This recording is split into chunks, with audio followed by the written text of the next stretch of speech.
Kaixo, gaur maiatzak 22 ditu, asteazkena da, eta lanetik atera berri naiz, Donostiara joateko. Zertarako?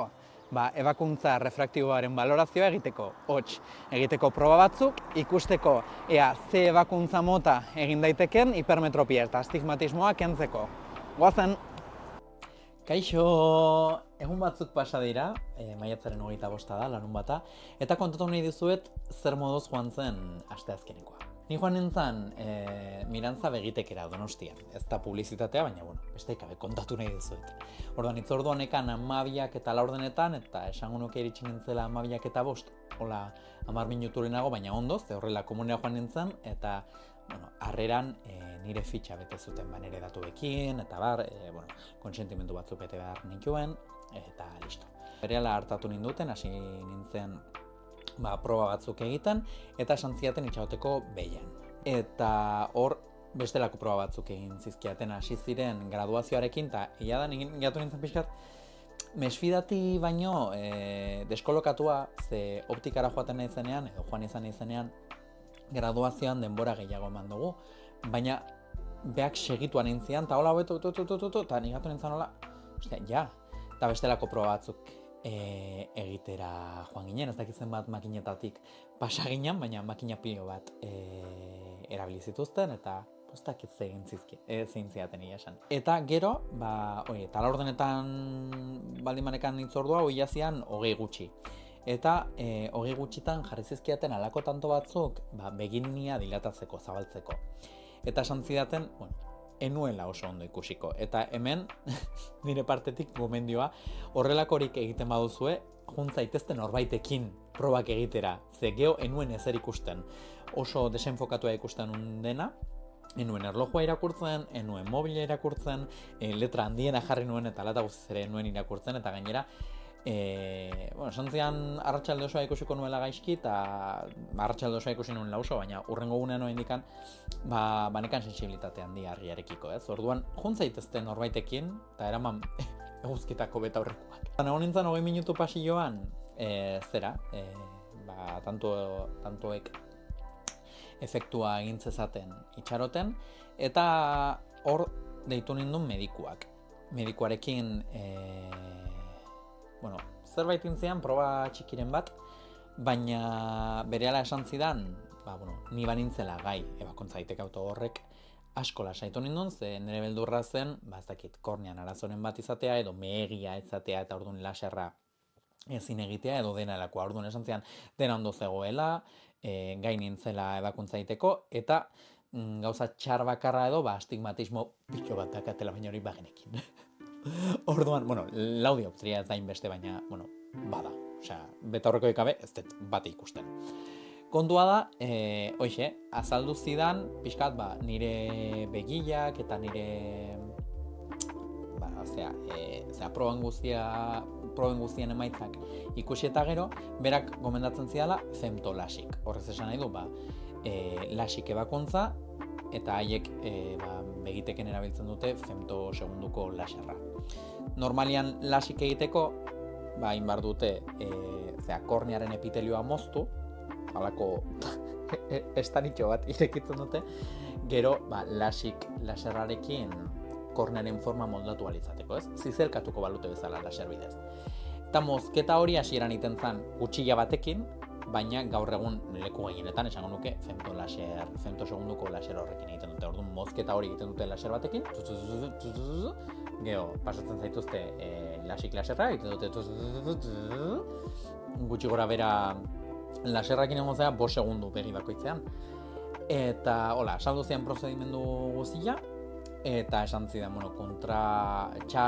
alde txar bakarra, hainbesteko astigmatismoa izan da, litekena dela retoke bat behar izatea. Igual probabilitatea 1/20 edo. Orduan, gerta liteke retoke bat behar izatea, baina esan zidan retokea prezioan barne zegoela. Orduan, alborretatik, baldin bada berriro beste egun batean kirofanora sartzea, eta azkenean, 5 segundu bakoitzeko 2 laser dira, eta denakoa, zegoen gozea 5 minutu, 10 minutu, ez gehiago. Prezioan sartzen baldin bada, zegia da, prezioa badala dirua, Orduan laseago geratu nintzen. Orduan dena azaldu zidan, eta esan zidan, zera, gero pasa zaitez harreratik, eta dena onartzen baduzu, eta ebakuntza egitea erabakitzen baduzu, horrengoan kirofanoan ikusiko dugu elkar, eta nila urduri. Baina, bueltatu nintzen pasillora pixka bat itxagotea, eta intzizkiaten azkeneko proba batzuk graduazioa fintzeko. Orduan hor ja lasaiago geratu nintzen, esan nun, lehen egin diate azkar, baina orain ezakitzen bat proba eta gero findu diate, orduan, ondo. Baina, nire sentsazioa izan zen, hori, jinkana bat egingo banu bezala, ze gela hontan, gero beste gela hontan, beste pertsona batekin, gero gela hortara, gero makina hontan, ezakitze, gero medikoaren gana, gero beste, ezakitze, eta orduan, enekien ez da, non nengoen, baina, hola. Oso gatorrak danak, momenturo azaldu ziaten zer ikusiko nuen, derpente hemen argi asko ikusiko zuen, ezakize, tantoak botatzeko ere, normala da lase ez duzu ikusiko, eta arratsalde osoan zehar gaizki ikusiko zu, eta hola. Orduan, amaitu nituen proba guztiak, joan nintzen harrerara, eta bertan, lehenengo gauza izan zen, egun hori pagatzea. Ze, probak pagatu behar dira. Orduan, ordaindu nituen, 95 euro. Eta, hori ordainduta esan zidaten, bitu hemen dakazu ebakuntzaren aurrekontua. Emantzizkieten hainbat paper, adibidez nire txostena, proba guztien emaitzak, eta hola. Esan bezala, jun zaitezten horbaitekin, zeka honi esan zidaten, bitu hemen dakazu aurrekontua eta ez dut ikusten. Enun ikusten, ez zinun irakurri, orduan harrerako neskak irakurri ez dian dana, baina jun zaitezten horbaitekin. Orduan hemen, femtolasik jartzen du, bi begiak ingo ditut, eta begi bakoitzak 1.180 euro. Orduan, guztira, 2.280 euro. Banekin, baina nepo txikoak, 1.000 sentitzen du, baina, inbertsio bat da, etorkizuneako. Orduan, prezio horretan zer sartzen da? Sartzen da ebakuntza ondoren, beharko dituan errebisioak eta itzorduak, eta sartzen dira retokeak ala behar izan ezkero. Eta gainera badakigu, nire kasuan, nitekena dela, agian retoke bat behar izatea. Hemen eman zizkiaten bestelako hainbat paper, ebakuntzaren informazioa, zer egin behar dudan aurreko gunetan, adibidez, oso garrantzitsua da, probak egin baino lehen, lentilak ez jartzea aste betez, baina lentilak semirrigidoak direnez, 2 astez egon behar naiz lentilak jarri gabe, probak baino lehen eta ebakuntza baino lehen. Geoman zizkiaten rezeta batzuk 2 kolirioentzat, ebakuntzaren aurreko 2 egunetan, bota behar ditut 2 hauek, 2 begietan jakina, 4 aldiz egunean. Eta ebakuntzaren egunean ez dut ezer hartu behar. Gero zer gehiago esan ziaten, bestelako argibideak eman zizkiaten eta esan ziaten data bat aukeratuko dugu, erabaki duzu, ebakuntza egin nahi duzu, eta nik bai, egin nahi dut. Nahiko arginekan, laser egin ahal izan ezkero, ingo nuela. Orduan, baietz esan nun, eta data bat eman ziaten, ekainaren 13, ostegunarekin. Eta hori, maiatzaren 22an egin dituen probak, eta 3 astetara, ekainaren 13an, ebakuntza egiteko itzordua eman zidaten. Ordua ez zidaten esan zidaten aurreko gunean deituko diatela eta jakinarazteko ordua eta kitxo, baina goizean izango dela. Orduan, hola jatu ginen, jo nintzen autobus hartzera eta enuen ikusten ze autobus etortzen zen.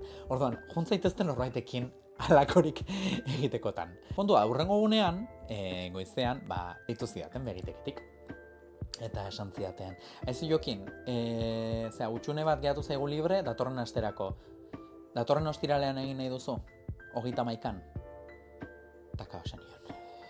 Itxoin, egitzengo dut Euskaltiko arduran honekin, baina printzipioz bai. 30 minutu barro egituko dizugu. Eta hitz egin nun, abixatu nun, eta listo. Deitu zidaten, eta konfirmatuta. Datorren ostiralean, gaur larun bata da, orduan datorren ostiralean ebakuntza ingo diate, goizean, esan bezala ordua ez jakingo. Horrek esan nahi du, asteazkenean eta ostegunean, tanto hauek bota behar ditu dala. Eta horrek esan nahi du, astebete barru ondo ikusiko dudala. Oso ordurinago. Aurreko nago nintzen YouTubeen ikusten lasiken ebakuntzak, ikusi ez dakit, YouTubeen dauden guztiak, lehenengo animazioak eta gero benetako ebakuntzak. Horreko nire amestu horrekin. Oso ordurinago, baina kendu nahi du gainetik. Eta, ingoet, jazta, segituan. Eta hori, astebete barru, betaurrekorik gabe ikusiko zaituztet. Kaixo, maiatzaren 31 da, goizeko 11, eta berehala segituan noa Donostira ebakuntza egitera. Beraz, hemendik aurrera horrela ikusiko nauzue, baina are garrantzitsuagoa, hemendik aurrera ez dut horrela ikusiko berriro. Ez dut mierda bat ikusten. Eta hori, gaur goizean esnatu naiz, oso gaizkin detlo, 6:30 esnatu naiz eta ja ezin izan izlok hartu berriro. Eta dutxa hartu danean pentsatu dut. Hau izango da, azken aldia, hain gaizki ikusten duana dutxan. Ze, jakina, nire logelan ondo ikusten dut, baina dutxan ez dut sekula ikusten ondo. Noiz bait dutxatu naiz lentilekin, baina ez da berdina.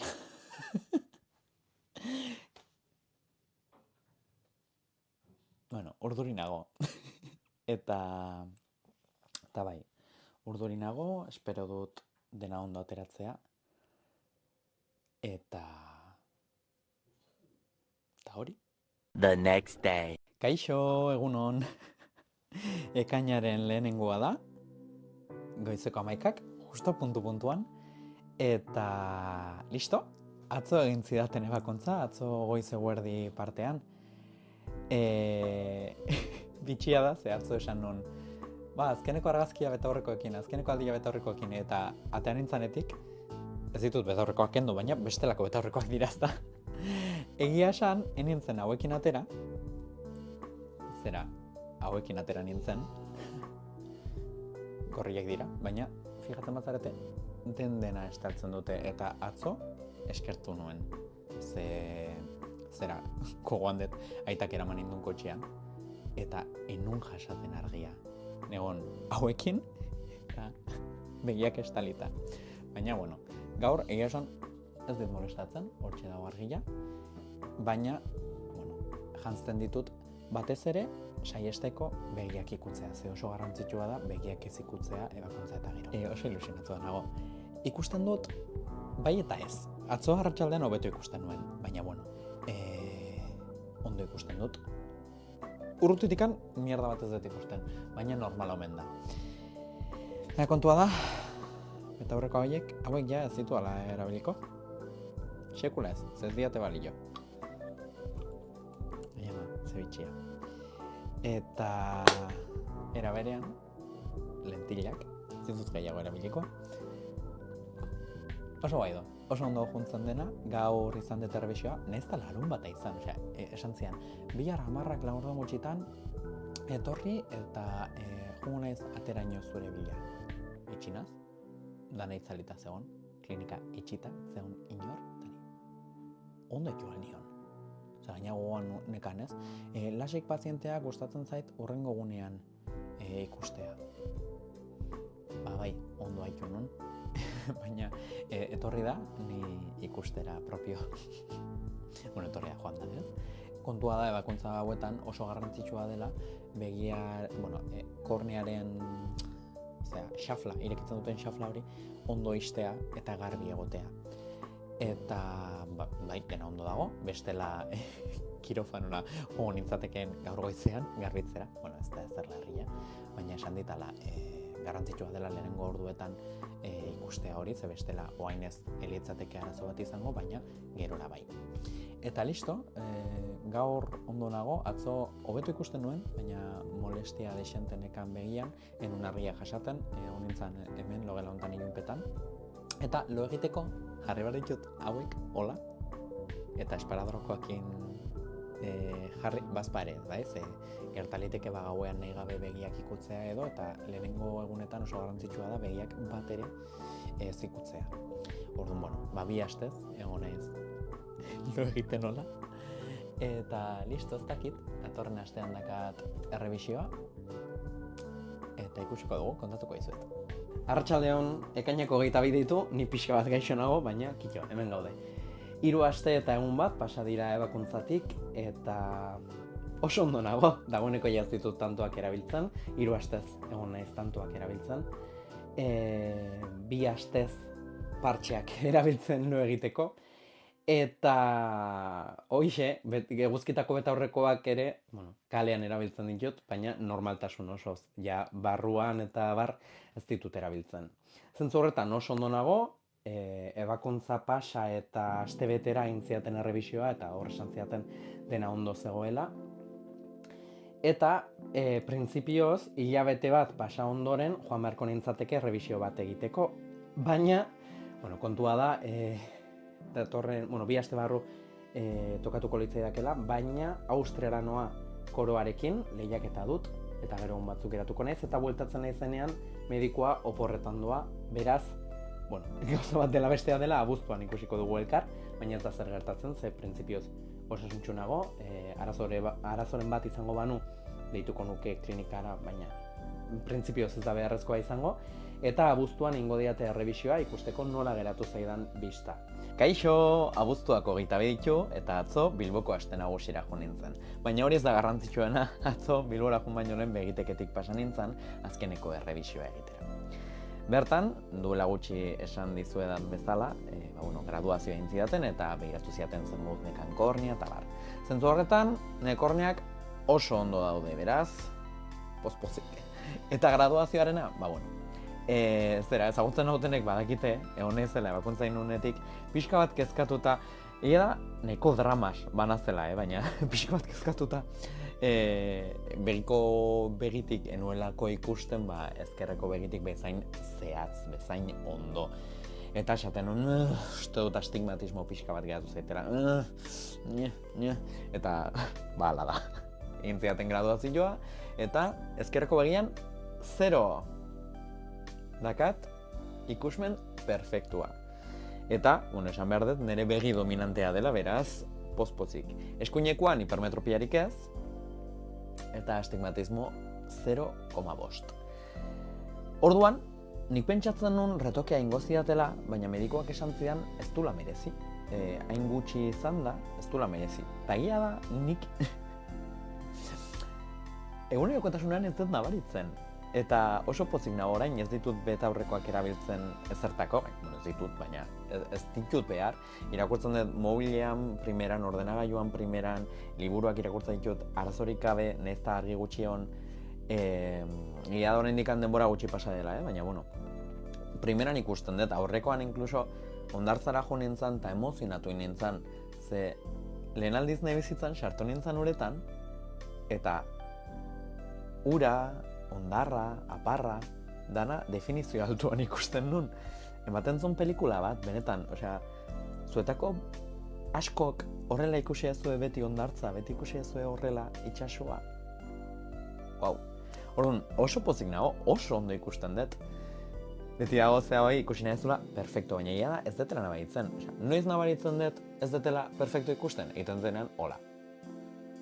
Errealitatean, noiz ikusten dut begi batekin.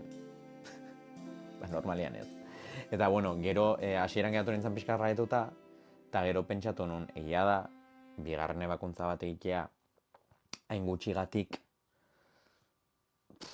arriskutsua izan litekela. Azkenean ebakuntza guztiek dakate bere arriskua, eta, egia da. Igual, ez duzu konponduko, zain gutxi izan da ere, agian zeozer gaizkiatea liteke ez dut uste, baina, ordo, ez? Eta azkenean 0,5 horrek egunerokotasunean ez dit ezer suposatzen. Orduan, hala utzi genuen, esan zian 2 urte, 3 urte barru errebisio bat egiteko, baina lasai, bideoa, oain jolkoet, ja ikusten nahi zarete, baina ez dut itxagongo, enbeste denbora. Eta zera, bakitxo, hemen nire abentura, egia esan oso pozik nago benetan, oain altxatzen naiz eta ikusten dut, ondartzan ikusten dut, atzo parrandan atean nintzen eta betaurreko gabe ikusten nun. ezin dut askoz gehiago eskatu, Osea, oso pozik, eta hori irakurtzen dut pilo bat, eta arazoik gabe, lanean arazoik gabe, hain oporretan nago, ez da lastera maituko ean. Eta arazoik gabe. Orduan, zentzu hortan oso pozik, erlatibizatu behar dut pixka bat, zen eburuatzako ere, ez zan erraxa, zer eguma bosgatu zaizu, nik nahi nun perfecto ikustea. Eske, funtxean, bibegiekin, perfecto ikusten dut, orduan, zengo jogu, ez? Eta hoixe da bideoa, espero et interesgarria gertatu izana, eta batez ere norbaitek buruan baldin bazakan ebakuntza egiteko edo, hemen dakazuen ere esperientzia. Arata guztiz ere, zuen erabakia da, pentsatu ondo, hitz egin zuen medikuekin, eta haun esperientzia da, nik ez dakit ezer gaiari buruz. Baina, hauxe izan den esperientzia, eta esan bezala, hemendik aurrera, hola ikusiko nazue. Bakitxo, ez dakit, nola gurtu, bagur. Zizango dut?